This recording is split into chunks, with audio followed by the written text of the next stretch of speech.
एक नवविवाहिता स्त्री का पति सीमा पर मौजूद है और वह विवाहिता स्त्री अपने पति को खत के माध्यम से किस प्रकार से संदेश भेजती है, हम आपको बता रहे हैं।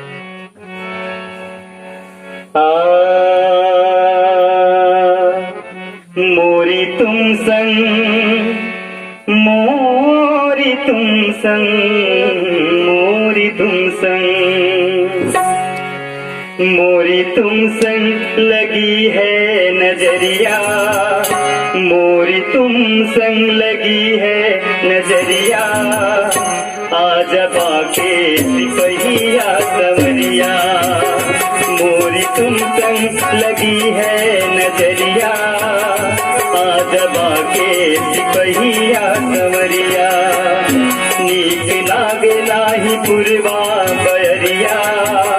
नीक लागे लाही पुरवा बयरिया, आज बाके सिपहिया सवरिया, मोरी तुम संग लगी है नजरिया, आज बाके सिपहिया सवरिया।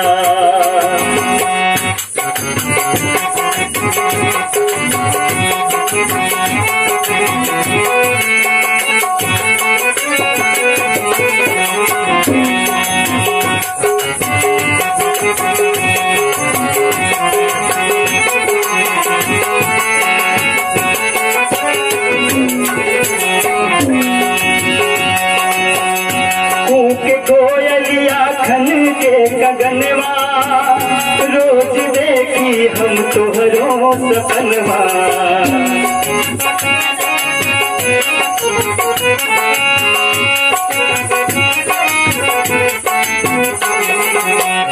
कूक कोयलिया खन के गगनवा,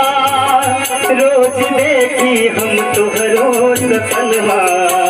स्नेह से देखी, स्नेह से देखी, स्नेह से देखी, स्नेह से देखी तरई अजुरिया, आज बाके सिपहिया सवरिया, मोरी तुम संग लगी है नजरिया, आज बाके सिपहिया सवरिया।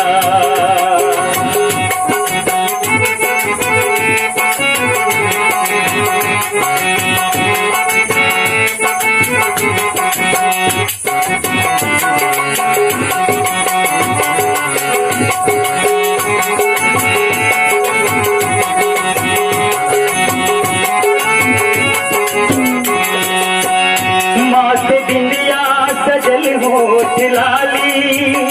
केस में गजरा, कानों में बाली,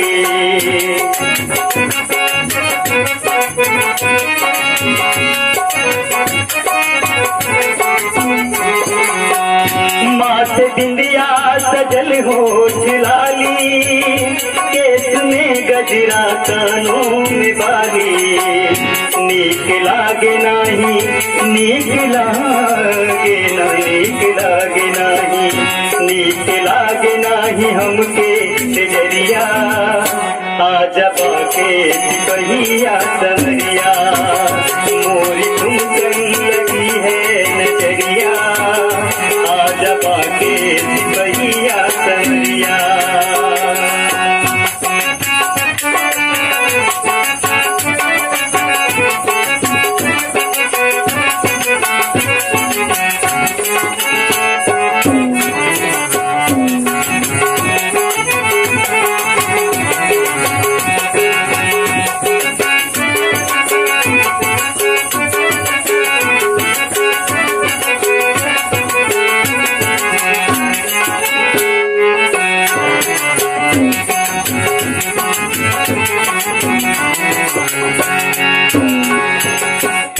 दीप मधुकर जी पूजा कर दिया, अनजान से मांगी हर दिया,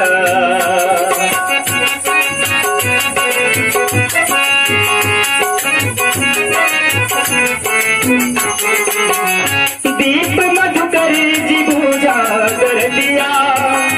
अनजान से मांगी हर दिया, आस जो हीला, आस जो